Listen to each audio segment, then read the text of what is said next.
Welcome back, all you wise and wonderful pursuers of knowledge, to a brand new episode of Philosophy in Minutes. That's right, that show where I'll be going over some philosophical concepts in just mere minutes. Today, I'll be talking about pretty much the foundation of philosophy, and that is what we call logic. Logic and reasoning is really what sets philosophy apart from traditional conventions and religion. In fact, any philosophical argument has to be backed up and justified to some extent by rationality and a healthy dose of that as well. And this is exactly what is most commonly referred to as logic. In layman's terms, logic is the process of arriving at a conclusion based on a set of initial statements that we refer to as premises. And a conclusion can be anything from a specific example or observation all the way to a general principle or statement. Now, usually there are two forms of reasoning when discussing argumentation. One is inductive reasoning. Inductive reasoning concludes with a general statement or principle based on specific observations.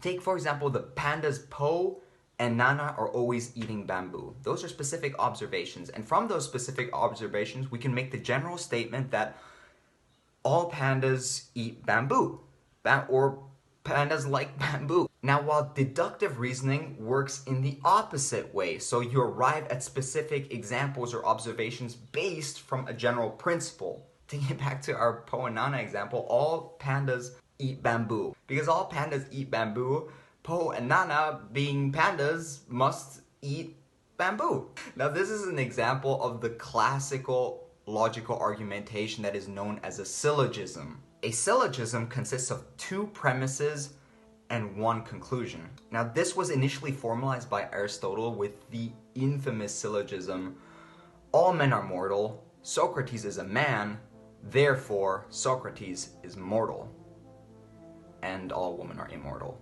Now, you might be able to tell why a lot of people don't see eye to eye, and it's not necessarily because of the conclusions that are being drawn, but more so with the actual premises. It comes because a set of premises has never been established, or people can't agree on a set of premises. And so no wonder people are getting into each other's hair, especially with how complicated topics of discussion have become, where you need so many premises, which means you need to also agree on premises that work for both parties, etc., etc., etc. That's why it's usually advised to work yourself up.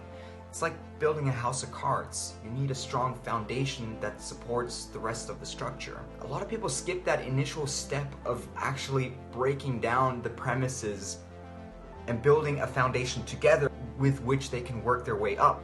A good way to start is by looking at your foundation. What are your own premises? What is your house of cards founded on?